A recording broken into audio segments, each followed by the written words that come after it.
Roberto Espósito es, junto con Giorgio Agamben y Antonio Negri, uno de los filósofos italianos actuales más conocidos como biopolíticos. Espósito se reconoce plenamente en este calificativo.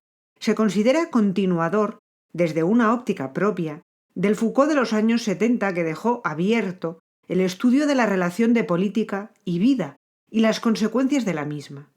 Y también de Foucault en general, en el sentido de que pretende presentarnos una ontología del presente, hacer más comprensible la realidad actual. A pesar de la proximidad temática con Agamben y Negri, Espósito se diferencia de ambos. Podría considerarse como equidistante entre ambos, pero él mismo se quiere situar en una posición excéntrica a ellos, no como su término medio. Espósito, como Agamben y Negri, se pregunta por la naturaleza y consecuencias de la biopolítica, pero a diferencia de ellos, intenta no perder de vista nunca las dos caras que la biopolítica puede tener, la negativa y la positiva, y la relación paradójica entre ambas. Foucault, nos dice Espósito, nunca llegó a decidir qué cara predomina en la cuestión de la biopolítica que él dejó abierta, y Espósito no quiere dejarse llevar por una vía de interpretación, quiere siempre observar cómo se relacionan las dos caras. ¿Qué es la biopolítica? ¿Cómo surge y qué contradicciones o aporías arrastra? ¿Qué relación tiene con la modernidad? ¿Es previa a ella? ¿Está innegablemente conectada con ella? Todo esto quedó abierto ya en el planteamiento inacabado de Foucault, y para completar el cuadro y poder llegar a conclusiones, Espósito cree que lo que ha faltado es flexibilidad. Mi tesis es que este tipo de incertidumbre epistemológica es atribuible a la no utilización de un paradigma más dúctil, uno que sea capaz de articular de forma más intrínseca los dos lemas que están contenidos en el concepto en cuestión, al que me he referido ya desde hace tiempo en términos de inmunización. Así pues, vemos que Espósito, que considera que la biopolítica tiene dos caras inseparables, pretende haber encontrado esa flexibilidad que le permita hacer un recorrido histórico y conceptual de la biopolítica, y que lo cree haber logrado a través de su enfoque inmunitario. El paradigma central del pensamiento de Espósito, su llave hermenéutica para interpretar nuestro presente, dice él, es el paradigma de la inmunidad. Así, en este vídeo vamos a centrarnos en analizar de forma simplificada este paradigma de la inmunidad en Espósito, que sirve también como núcleo e hilo conductor de su trilogía Communitas, Immunitas, Bios. El análisis del término latino immunitas sirve a Espósito para exponer la oposición central y también la contradicción originaria de la biopolítica. La inmunidad, en términos generales, es una protección frente a un riesgo cierto que afecta al conjunto de la sociedad. El inmune emerge como alguien que está a salvo frente al común, que sufriría las consecuencias del riesgo. Ser inmune o facilitar la inmunidad es poner a salvo a alguien. Pero el análisis de las vertientes del término explica mejor el interés de Espósito en el concepto. En la vertiente jurídica resulta que immunitas, en derecho romano, designa a quien está exento de la obligación del munus. Munus significa regalo, cargo u obligación. Immunitas marca así un privilegio, una dispensa, una excepción a una regla. Es un concepto privativo y comparativo. ¿Comparativo con respecto a quién? Evidentemente con respecto al común, a los obligados al munus. Y aquí emerge, en el análisis etimológico jurídico de Espósito, la hipótesis de la communitas como reverso de la immunitas, como su verdadero antónimo, porque communitas, comunidad en latín, también tiene su raíz en munus. Aquí se designa al grupo obligado al mismo. Si, en definitiva, la privación concierne al munus, El punto de confrontación que da sentido a la inmunidad es el cum en el que aquel se generaliza en forma de communitas, como lo testimonia otra definición más puntual. Immunis dicitur qui civitatis seu societatis officia non prestat, qui vacat ab is societatis officis, quae omnibus communia sunt. Traducción. Se llama inmune a quien no cumple con ningún deber, ya sea estatal o societario, quien está dispensado de esos deberes societarios que son comunes a todos. Aquí, inmune tiene un carácter antisocial e ingrato. Es la cara negativa, siendo la comunidad la positiva. En la vertiente biomédica, la inmunitas también muestra elementos antitéticos y aparentes aporías. Inmunitas, en este sentido, se refiere principalmente a alcanzar la condición de refractariedad del organismo frente al peligro de contraer una enfermedad contagiosa. Las primeras referencias en latín de este significado existen, con respecto a la capacidad de determinadas poblaciones de resistir venenos, además. Lo que interesa a Espósito, no obstante, fue posible mucho más tarde. La inmunidad activamente inducida, posibilitada por los trabajos de bacteriólogos como Pasteur en el siglo XIX. La deducción de que una cierta forma atenuada de infección por la enfermedad induce la inmunidad. Así, intentar inmunizar médicamente implica presuponer la existencia del mal que se debe enfrentar, pero además técnicamente supone algo parecido a inyectar veneno para proteger la salud del individuo. Algún tipo de preparado que contiene toxinas, algo nocivo pero limitado en cantidad y toxicidad, de tal forma que, en vez de desencadenar la enfermedad frente a la que quiere proteger, desencadene la inmunización, la exención del individuo del riesgo cierto que supone contraer esa enfermedad para el común de los mortales. Nótese que aquí el peligro, el de contraer una enfermedad contagiosa, lo genera la existencia misma de la comunidad.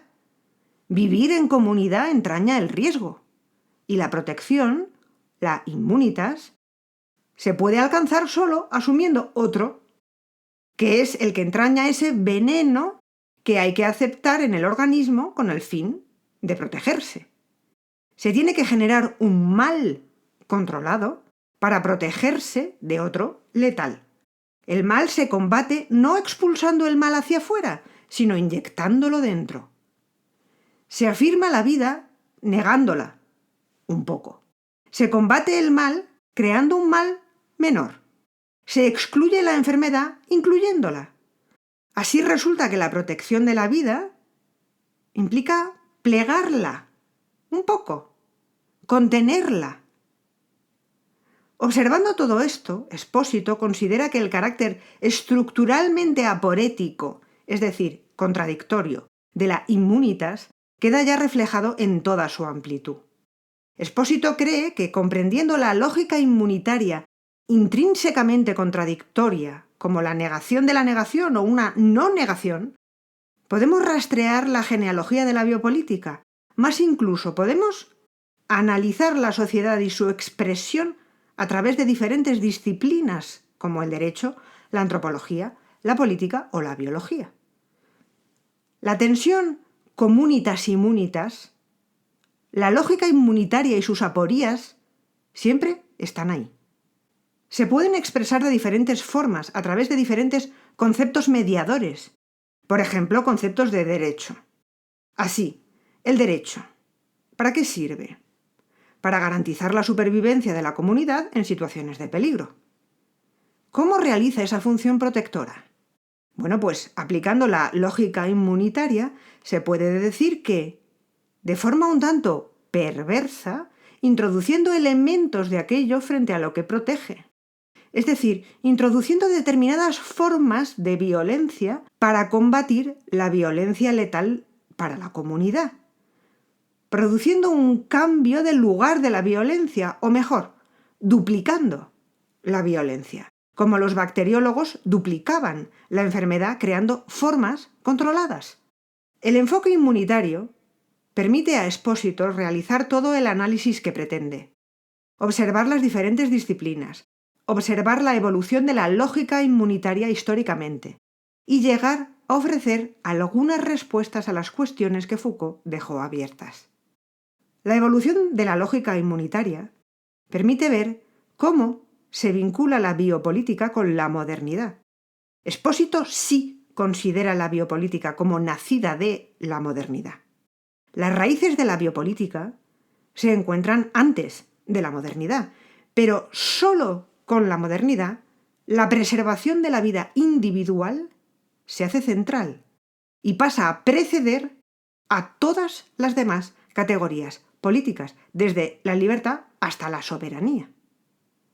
Para que la biopolítica se muestre de forma directa, no mediada por otros conceptos, hay que esperar al siglo XX, al giro totalitario de los nazis. Los nazis se apoyan en una biologización de la política. Los nazis trataron al pueblo alemán como un cuerpo enfermo que necesitaba de una cura radical, la extirpación violenta y total de una parte que consideraban ya muerta. No es que el nazismo escape a la lógica inmunitaria, sino que la lleva al paroxismo, dice Expósito. Actúa como una enfermedad autoinmune, transformando la estructura protectora, que es el sistema inmunitario, en una estructura destructora. Incluso la autodestrucción de la cúpula nazi, Hitler incluido en el búnker de Berlín en los últimos días de la Segunda Guerra Mundial, así lo demuestra. Se trata de una culminación biopolítica en el sentido de que se hace indistinguible de, otra vez, un reverso, en este caso, la tanatopolítica. La biopolítica surge de otros conceptos, pero luego se independiza de ellos, incluso se gira contra ellos. Las posibilidades de modificación de bios a través de una política, ya no puramente política, sino técnica, se hacen presentes con el nazismo. Los dispositivos nazis, la absoluta normativización de la vida, el control del cuerpo, la supresión de nacimientos, muestran una biopolítica afirmativa que es apocalíptica. Es una política de muerte. Pero eso no quiere decir para Expósito más que debemos estudiarlos, rastrear orígenes y mecanismos, porque la biopolítica es cada vez más, pero no tiene por qué ser apocalíptica. La biopolítica contiene en sí siempre la posibilidad destructiva y constructiva. Siempre está fundada sobre la lógica inmunitaria que implica su contradicción y modelo de acción, introducir un mal para proteger al organismo. ¿Es posible imaginar una filosofía de la inmunidad que, sin negar su contradicción intrínseca e incluso profundizando más en ella, invierta su semántica, dirigiéndola en sentido comunitario? Expósito, que es muy consciente de que no es el primero en dar con el elemento inmunitario, se apoya en numerosos autores que también han observado la realidad desde ahí: Derrida, Girard, Luhmann y también otros biopolíticos como Donald Haraway. Y para orientar una posible respuesta a la pregunta, recurre a Alfred Tauber. Él sostiene que la conservación de la integridad orgánica es sólo una función derivada y secundaria del sistema inmunitario, si se la compara con la principal: definir la identidad del sujeto. Así, interpreta esta última no como algo definitivo e inmodificable, sino como el producto siempre cambiante de una interacción dinámica y competitiva con el medio. El cuerpo visto desde esta perspectiva, lejos de constituir una unidad cerrada, dentro de límites bloqueados e insuperables, es considerado un ecosistema que evolucionó con el paso del tiempo dentro de lo que el autor no vacila en denominar una comunidad social. Así que la manera pasaría por cambiar al fin el concepto de identidad, pasar a verlo como sistema abierto, construir otra percepción del yo y su posibilidad de permeabilidad respecto a y conocimiento de el otro. Espósito no quiere ofrecer manifiesto o propuesta biopolítica revolucionaria, sino dar el paso de relacionar la vida con la política desde dentro. Hacer una construcción deconstructiva. Su aproximación pasa por una deconstrucción de conceptos y una genealogía de nuestra civilización a través de la perspectiva inmunitaria, para luego intentar construir, también desde la perspectiva inmunitaria, girando sus contradicciones hacia nuevos conceptos. Las dos caras que él mismo considera acompañan a la actividad filosófica.